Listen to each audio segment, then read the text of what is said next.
RSMSSB computer instructor exam 2026 की तैयारी कर रहे हो तो ये वीडियो आपके लिए बहुत जरूरी है।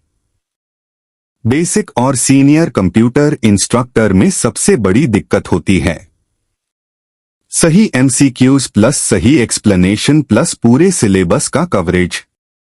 मैं लेकर आया हूं एक कंप्लीट पीडीएफ कोर्स जिसमें आपको मिलेगा हर टॉपिक के important MCQs, PYQs pattern based questions, आसान भाषा में short notes plus one liners, exam oriented practice set.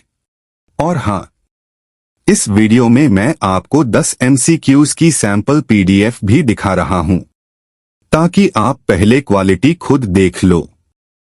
Course fees basic या सीनियर कोर्स सिर्फ 499 रुपए, बेसिक प्लस सीनियर कॉम्बो सिर्फ 699 रुपए।